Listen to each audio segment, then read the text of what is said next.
Berge, Brian Berge, still present. Thomas Good Brown, afternoon, Patricia, present, thank you. and Gregory Faulkner. Allison Hirsch or John Dorset. John Dorset, present for Controller Brad Landa. Victoria Lee, Present. Christina McGrath. Good afternoon, Patricia, present. Good afternoon. We have a quorum. And next on the agenda is an update on TRS operations given to us by Rita Conroy. Thank you, Patricia. Good afternoon, everyone. Good afternoon. Regarding system upgrades, this week TRS successfully completed a system upgrade for our member portal. To provide increased security for our members, we have introduced a new login and registration process that uses two-factor authentication. For the TDA, TRS has updated the individual limits for member contributions to the TDA program in 2025. The IRS recently announced that the general limit will be $23,500 next year. Most members aged 50 and up can contribute a catch-up amount of $7,500, but based on new IRS rules, the catch-up limit is $11,250 for members between age 60 and 63. The new limits are posted on our website, and we will email TDA participants soon about the recent changes. Regarding our account statements, earlier this month, TRS posted member account statements for the third quarter of 2024, and we emailed the members when they were available for online viewing. Member newsletters, TRS has also published our fall 2024 member newsletters on our website, and copies have been mailed to members. And finally, for the summer retirements, as a final report on our summer retirements, there were nearly 1,400 members who retired in July or August, and 92% of them are receiving finalized benefits as of the November payroll. Thank you. Thank you, Kavita. You send that to us electronically. And thank you, TRS, for finalizing 92% of our members over the summer. Thank you very much. Thank you. Next on the agenda is an update from the actuary. Good afternoon. So I'd like to start by introducing an actuary from my office joining us from Zoom, Dolores Capone. She is one of my deputies, and she leads your evaluation team for TRS and BRRS. So she's going to be presenting, or she's going to be sharing the executive summary of what's on the agenda for a discussion.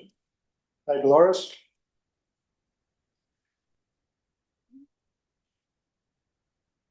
Okay, so in your board material is a memo and his executive summary with analysis of legislation proposed by the mayor's office. I'll go through the executive summary and answer any questions you may have. Go ahead, next slide. So in Appendix A of my memo, it contains the legislation proposed by the mayor's office that would impact the funding of the plan. That impact can be broken down into 4 categories, and those 4 categories are up on the screen. The first category is reamortization of your current UAL payments. That's the biggest item in this legislation. We'll talk most about that. The legislation also impacts the funding of the plan in 3 other categories: extending the amortization period for new bases, changing the asset smoothing method, and an auto fresh start under certain scenarios. So I'll touch on those as well in this summary. Next page. So this picture kind of tells, the story. This is an illustration of your UAL payments under current statute.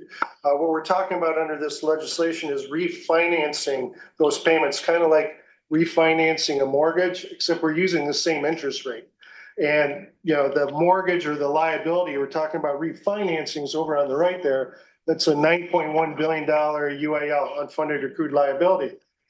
So the blue line is your currently scheduled payments to pay off that 9.1 billion UAL. What this legislation does is it refinances that 9.1 billion with payments that are represented by that red dotted line. You see in the blue line in fiscal year 2032, there's a big drop off in the payments. We're calling that the contribution cliff.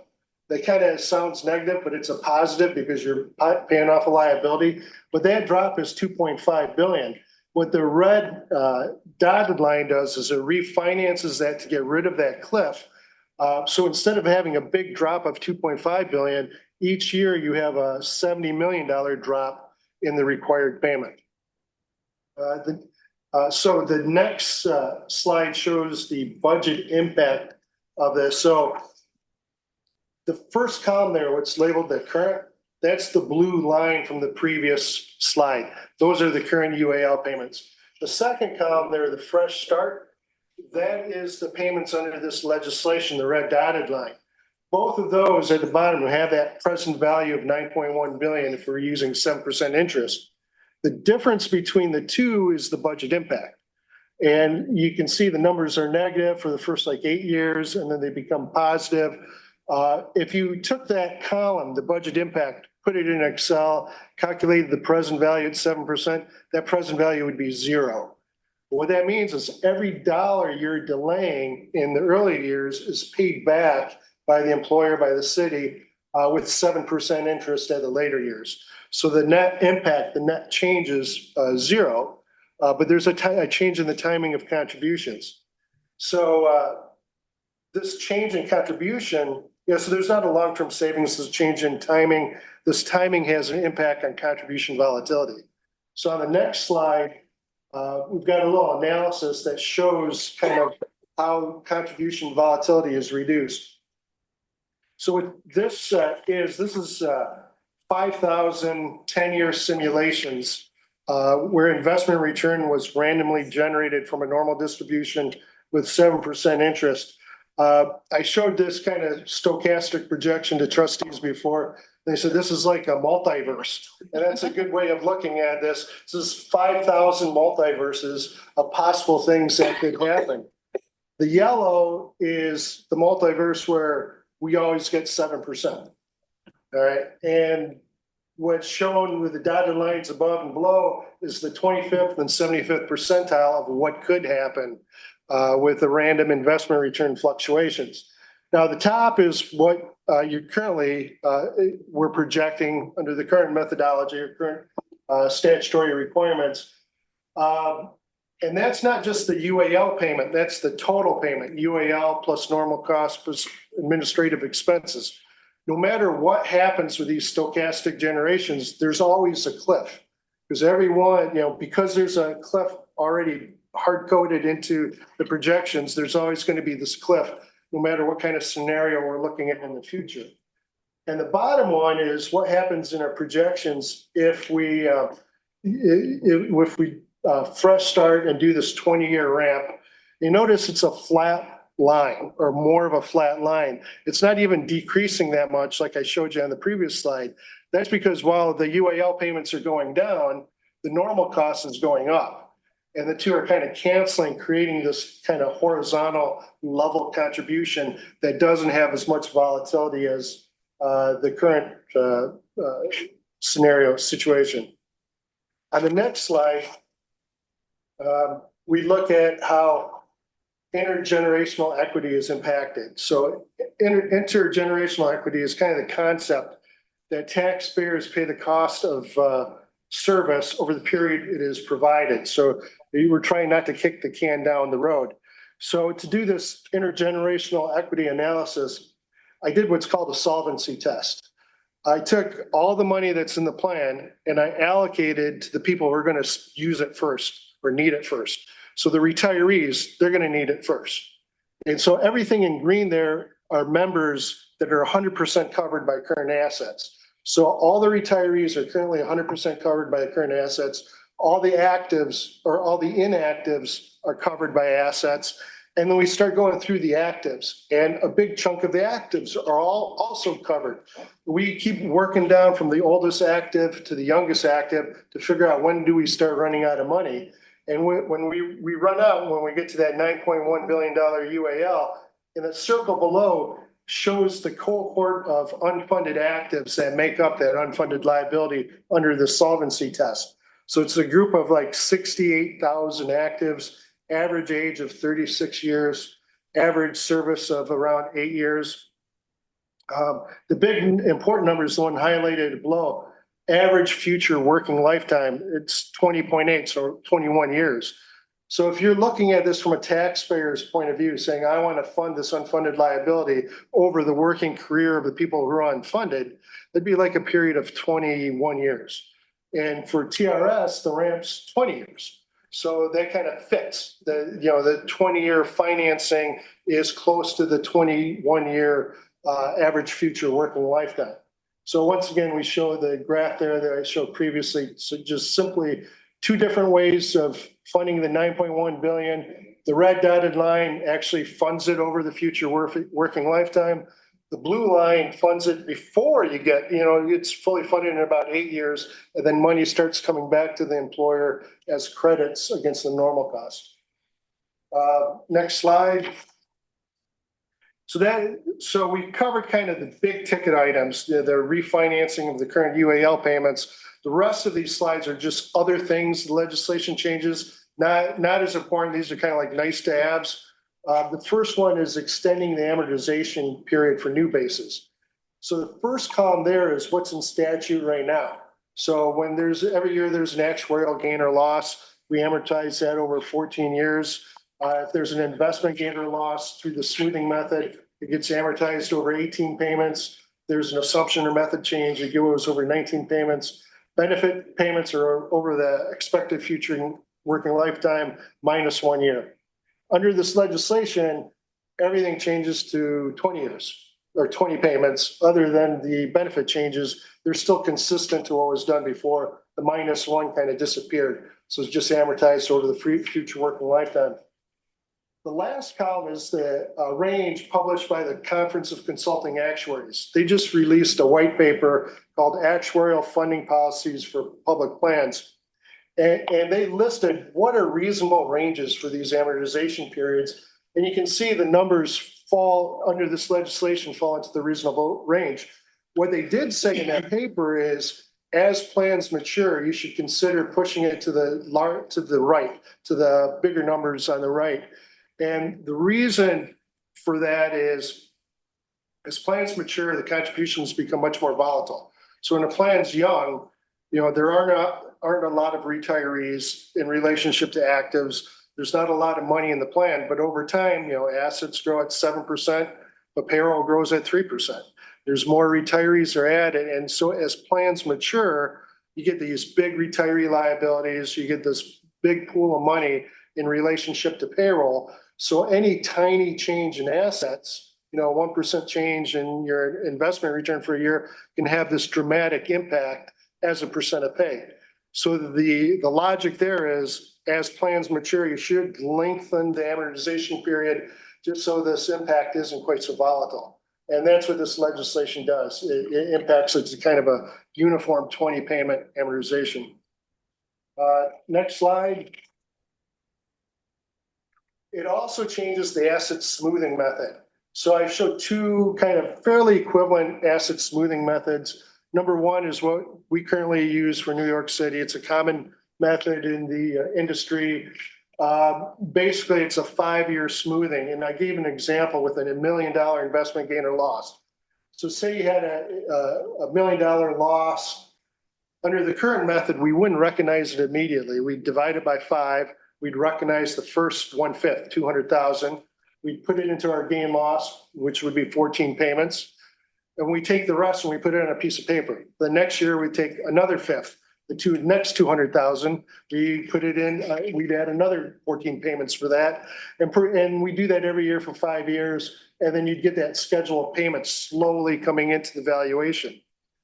Because we're not recognizing it immediately, we're keeping, a separate set of assets on the side.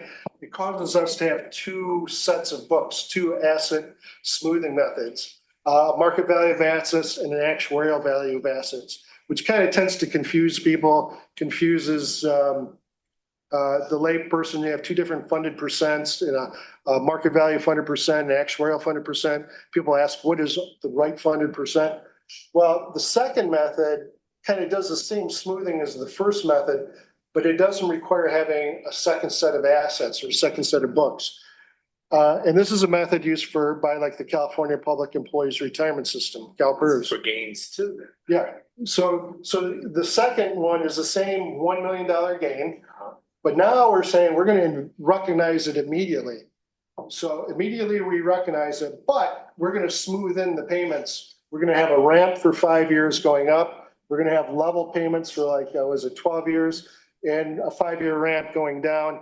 If you graphed it, that would look like a trapezoid. So it's called a trapezoidal amortization.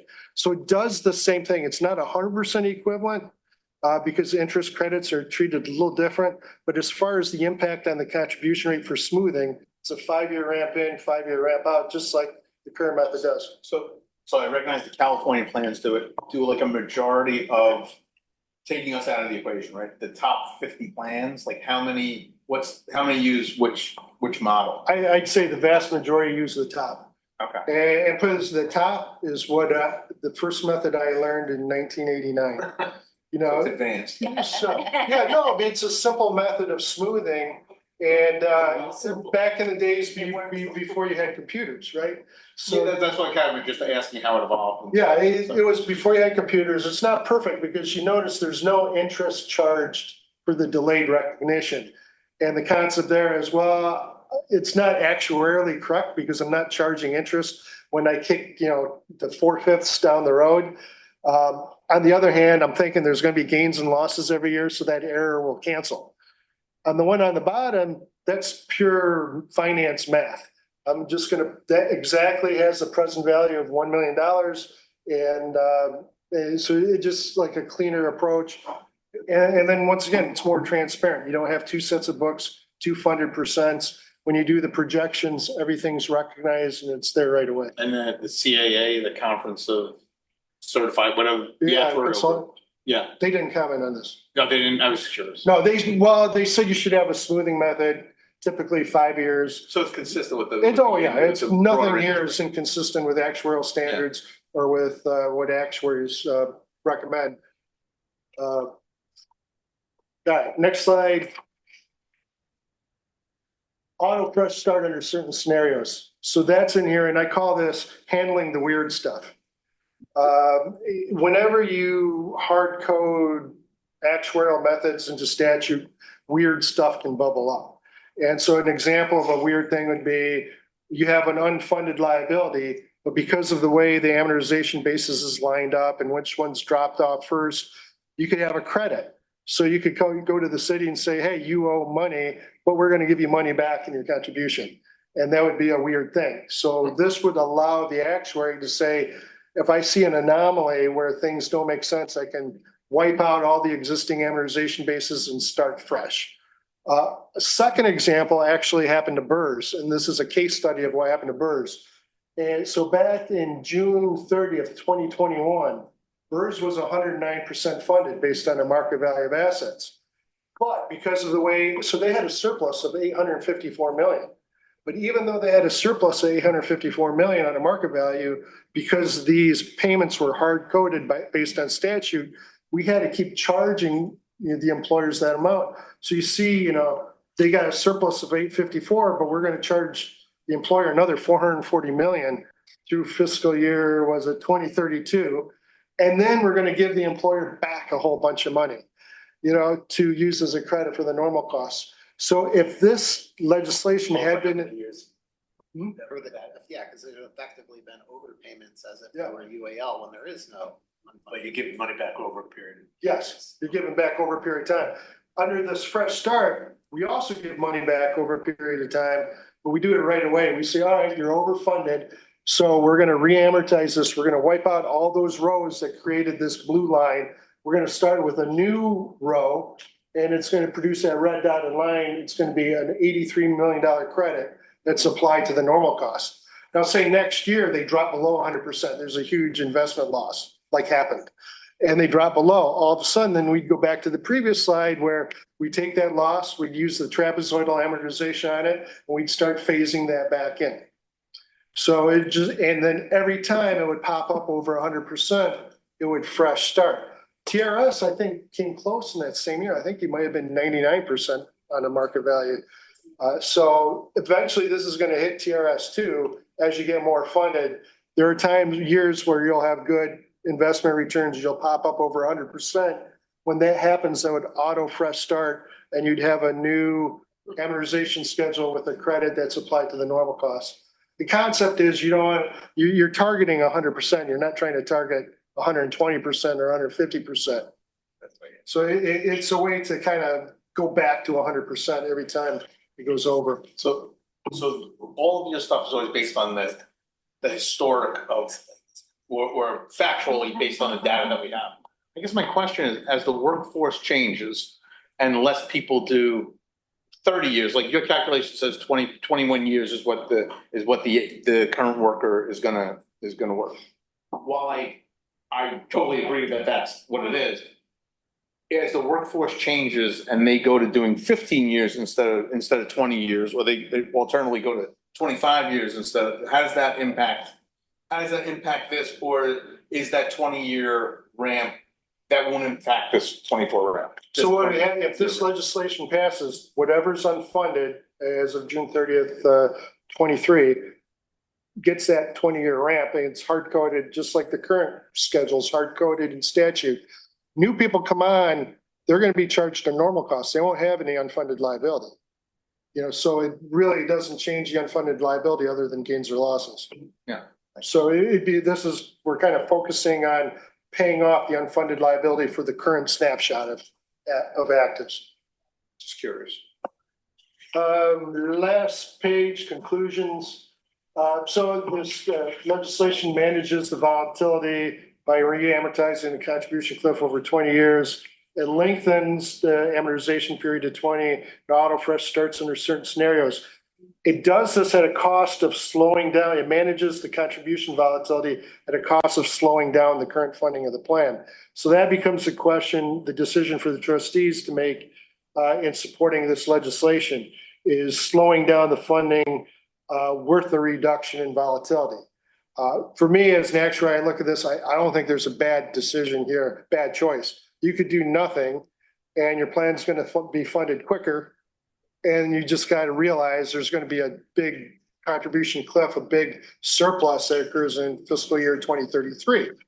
Or you could smooth it out a little bit, fund the plan slower, has the benefit of less contribution volatility, which is also recognized as a good thing. So there's good things on both sides. Good thing on the current method is it funds it faster. Good thing on the alternate method is there's less contribution volatility.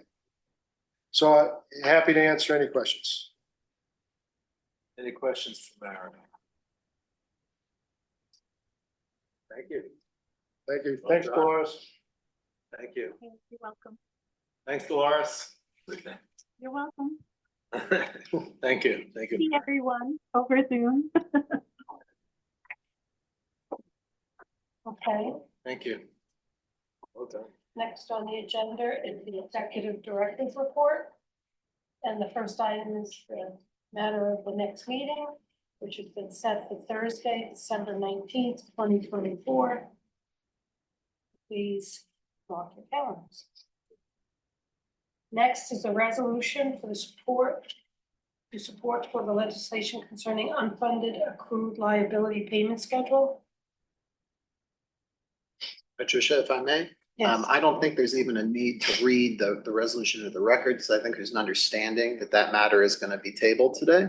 But if there is an interest in discussing aspects of this initiative that pertain to legislative strategy, or if there's even just an interest in further discussing the topics that Mark discussed just moments ago, which are clearly intimately related to this, we can do that now. We can do that offline. I'm available at your convenience, because although I totally agree that this matter should be tabled today, it would be wonderful if we could come to a conclusion. I don't want to say one way or another, but hopefully in a way that everyone likes by December, just because the legislative mechanics in Albany, particularly for items you want to get into the budget are complicated to pursue. So, I hope that I would, my understanding is we're gonna table this today because it's the first time we're Absolutely, seeing it. yes. I would just ask that any questions that get posed, if it's of interest to other parties, if we could all be looped in, just so that we not having several different conversations with the actuary, if we're all trying to get to the same goal of understanding what this means and what the impact is. So I just want to put that out there that just to the sanity of the actuary, it'd be a shame if we ask them the same question 7 times from 7 different places. So maybe we can try to coordinate, or at least coordinate the responses. I'm totally comfortable being asked 7 different questions, 7 same questions. I love being asked questions anytime you want, any forum, anytime. Let the record show that this is being tabled. Thank you very much. Thank you. Thank you. Thank you, Merrick. Next on the agenda is the calendar. And the first item is the approval of the minutes for October 10th, 2024 investment meeting minutes. And October 17th, 2024 board meeting minutes. Thank you. Oh, yeah. yeah. Never get this right. No, I'll also move the minutes. Thank you. Is there a motion to accept the investment meeting minutes for October 10th, 2024, and the board meeting minutes October 17th, 2024? So moved. Great. Is there a second? Second. All those in favor of accepting the minutes, please say aye. Aye. Those opposed say nay. Abstentions? And the board meeting minutes and investment meeting minutes have been approved. Thank you. Next are the calendar items, and you all should have received your electronic version of the calendar. And had an opportunity to review it. So, Please waive the reading. Thank you. Is there a motion to accept the calendar items? So moved. Great. Is there a second? second, Any discussion? Those in favor of accepting the calendar items, please say aye. Aye. Those opposed say nay. Any abstentions?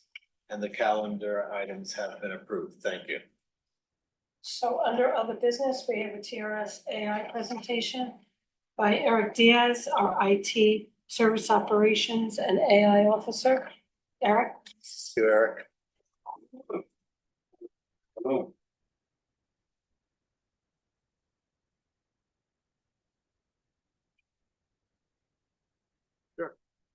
It's really, What? Really him? What's the hell? It's our. Okay. It is an AI presentation. He's our AI robot.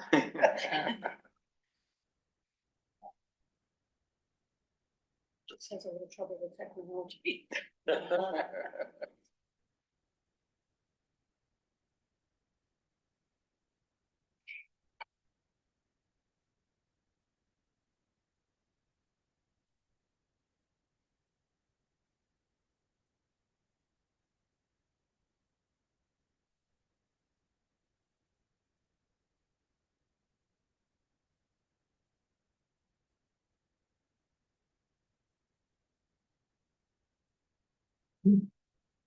Good afternoon, members of the board. My name is Eric Diaz, and I serve as the AI officer and lead the AI Center of Innovation. With nearly 30 years of experience in information technology, I've had the opportunity to witness firsthand how innovation drives progress. Today, I'm excited to share our strategic vision for artificial intelligence and how it can transform our operations and member services. Over the next few minutes, I'll walk you through what AI means for us, why it's a critical opportunity, and how we are ensuring its responsible and impactful adoption. First, let's discuss what artificial intelligence is. AI is broadly defined as the ability of machines to imitate human intelligence.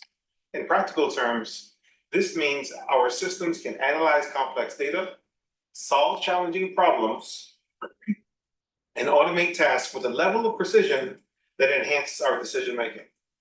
It's about transforming technology into a strategic advantage, making our operations more efficient, accurate, and smarter.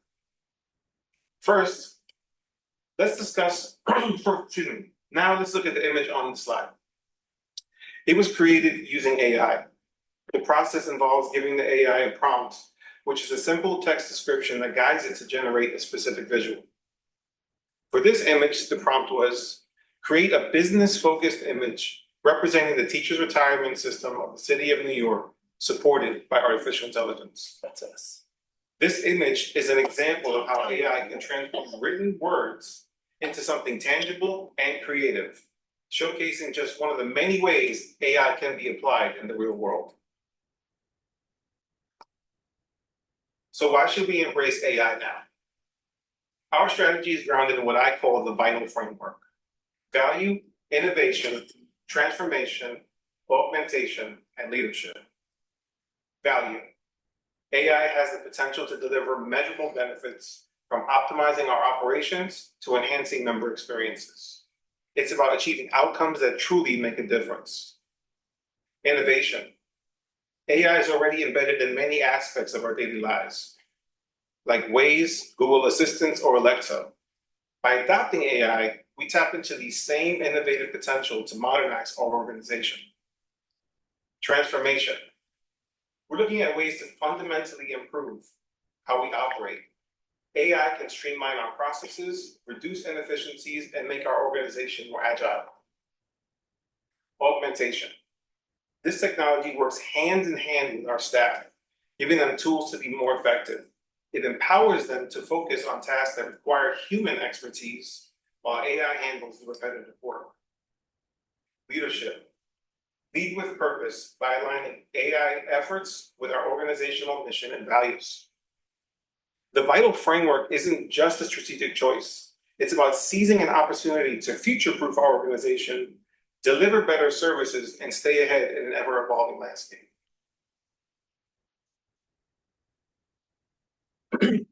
Let's talk about the how. A crucial part of our AI journey is governance.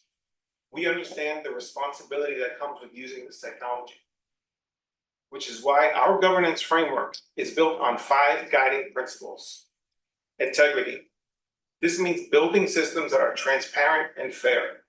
We want our AI processes to be clear and trustworthy, ensuring our staff has confidence in the results. Safeguarding. Keeping sensitive member data secure is essential. We're committed to using robust security practices to protect information and maintain privacy. Explainability. We believe it's important for our staff to understand how AI makes decisions. Our focus is on making these systems easy to explain and ensuring that the reasoning behind AI outputs is accessible and clear. Human-centric. AI is here to support our team, not replace them. Our goal is to create tools that enhance productivity and make work more manageable, always prioritizing the human element in everything we do. Sustainability. We're thinking about the future. Our AI efforts are designed to be efficient and scalable, ensuring they continue to provide value over the long term without overextending our resources. Now that we've covered the principles guiding our AI governance, let's look at our leadership structure. The Executive Strategy Committee plays a pivotal role in ensuring our AI initiatives are implemented responsibly and effectively. Chaired by the Executive Director, the committee includes our Deputy Executive Director, Director of Operations, Chief Risk Officer, and Director of Enterprise Applications. Together, they provide strategic vision and oversight, ensuring all AI projects align with TRS's goals and ethical standards. The governance structure ensures our AI activities are guided by clear strategy, accountability, and commitment to responsible innovation.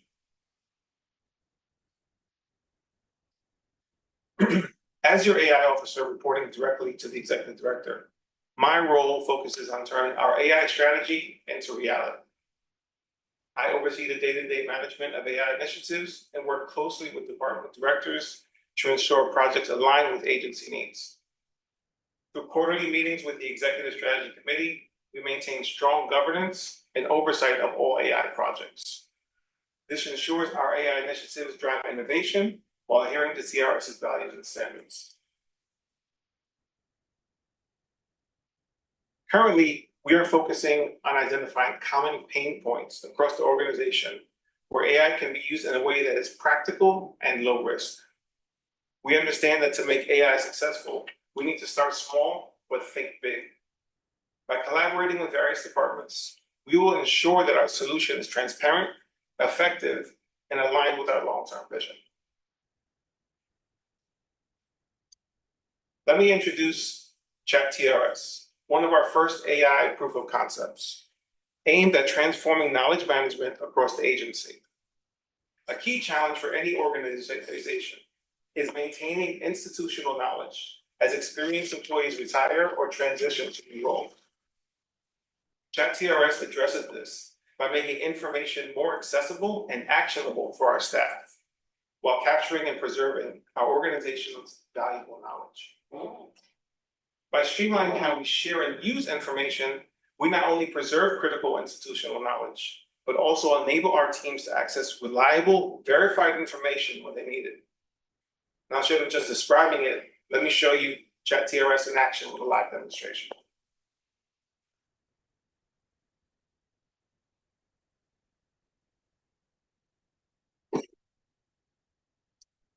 On this screen, you can see our interface, which is designed to be straightforward and user-friendly.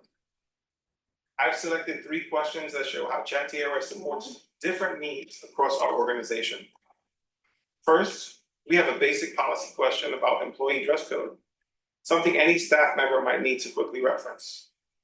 Next, we have a question about Tier 4, Chapter 504 rules, the type of inquiry our member services representatives regularly handle when assisting our members. Finally, we see how staff members can better understand board resolutions and their impact on TRS, showcasing how Chat-TRS helps keep our teams informed about key organizational decisions. What makes Chat-TRS particularly valuable is that it provides consistent, reliable information across all departments. Through our verify and trust approach, every answer includes citations to specific internal documents, allowing users to verify the source material directly. This transparency helps maintain accuracy and builds confidence in the system. Let me show you how this works with our first question.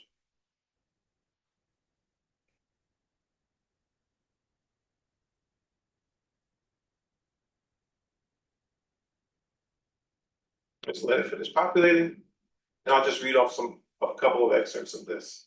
The employee dress code guidelines are as follows: appropriate attire, slacks, short skirts with description, shirts, jackets, dresses, inappropriate attire, different types of slacks, shorts, and skirts, etc. Let's go to the Tier 4 question now.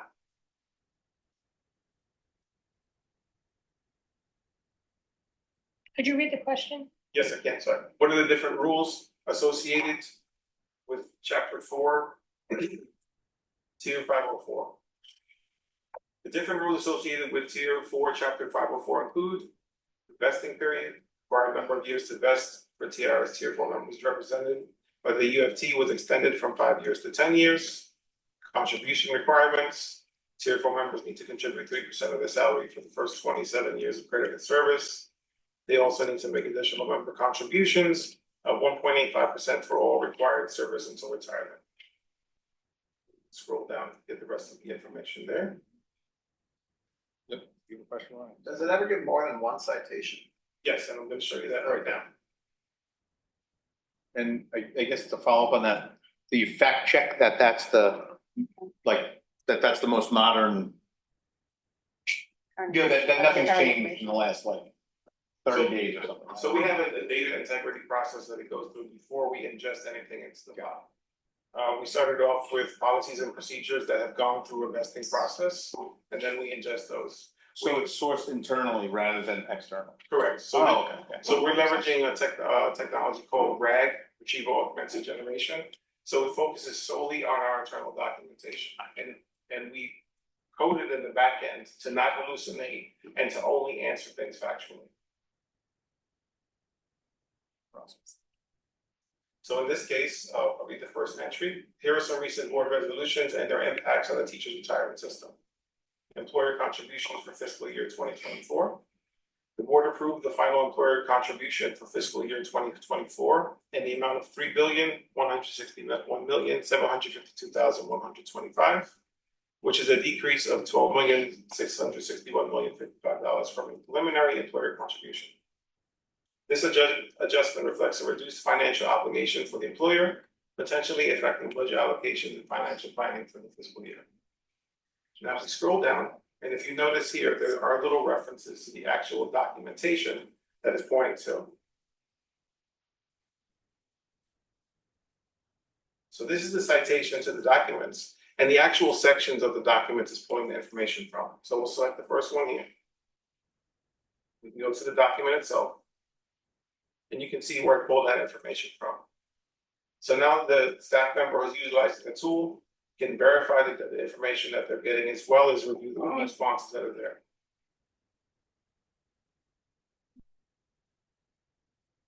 Thank you very much for your time. Do you have any further questions? Excellent, brother. Thank you. Thank you, Eric. Any questions for Eric? Yeah, question. Go ahead. Well, I just quibbled with the summary of the impact of the final employer contribution. So where did we Nancy. get the impact from? Eric? That was a questionable summary. Yeah, how is the impact created then, when it says what it thinks the impact of the resolution? It's making assumptions based on what it's, well, not making assumptions, it's reviewing what it sees in the documentation. What happens when we ingest the data is it breaks it down into various chunks, takes the keywords, and then it matches it to actually put the information together. Do you review and potentially modify? So we have a testing team that's going through, answering questions, asking many questions based on those specific documents. Board resolutions were recently ingested. Those will go through an additional vetting process for questions such as this. So I guess what I'm hearing is that they don't agree with the impact that. Well, I just like TPS the finalization of the TT. employer contribution has no effect on TRS budget allocations, like none. You know, it Right, just doesn't. yeah, How so, about the city budget? Not really, honestly. It's just finalization. It's like an accounting true up. The whole purpose of the trust and verify is so that we're not just taking it from face value. So in the perspective of the impact, we want someone to review the documentation and see if that's actually factual. AI across the board, you have to still keep confidence in your review of the documentation. That's why the focus with our governance is to maintain the human in the loop, right? We don't want this solution to just be, all right, I'm gonna take that impact statement for face value. That's why we reference the documents. Thank you. Any further questions? Any questions for Eric? Thank you, Eric. Well done. Thank you so much. Thanks very much.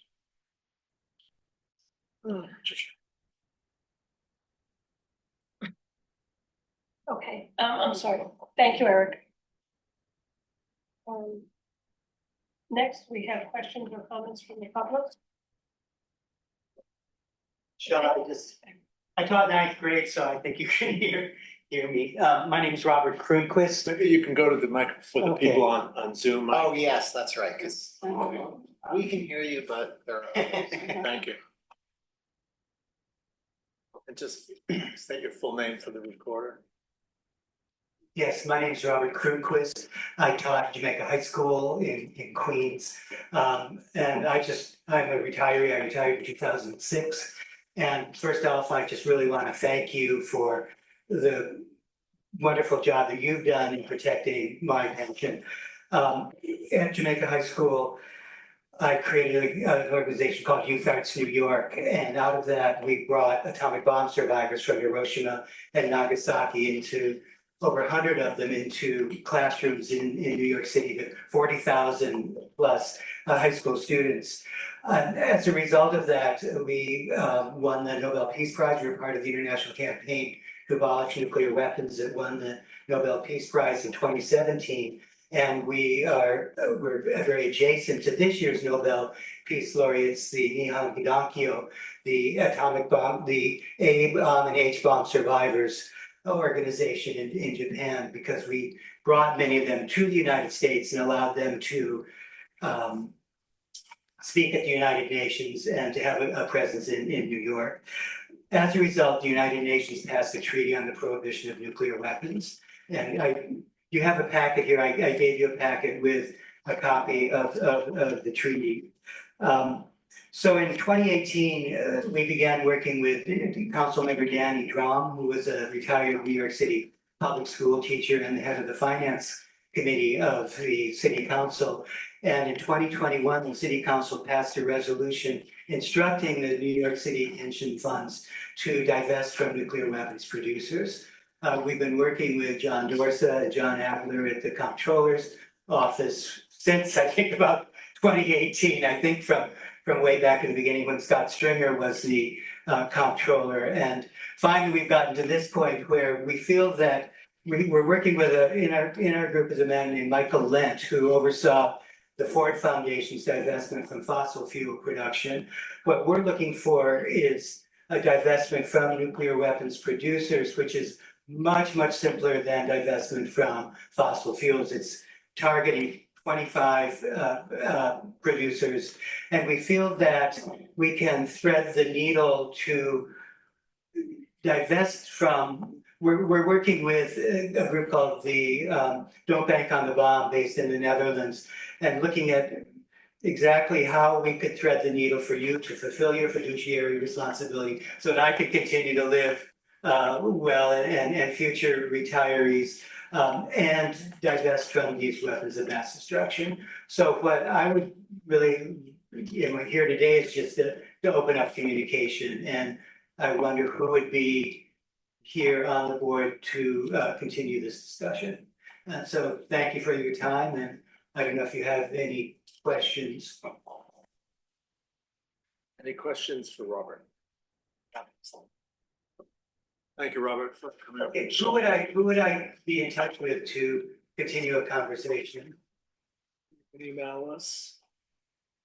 You can email us. And how do I do that? Is it TRS's email. Me? Or I'm not the board member, so. yeah. How about I mean, you could send it to me and I could send it out to the board. that would be okay. All right, Yeah. okay? so I'll give you my, okay, I'll give great. you my card. And I do want to thank you for doing such a wonderful job of with our pensions. It's made my life be able to live a good life in my retirement. So thank you. Thank you, Robert. Thank you for coming up. Appreciate it. Thank you. Okay. Before we ask for a motion to adjourn, I just wanted to mention that at the UFT on October 26th, we sponsored a UFT pension expo, and over 400 of our members came to the UFT, and we provided them information about their retirement benefits. And TRS representatives came, and I just wanted to thank TRS for coming to our first pension expo.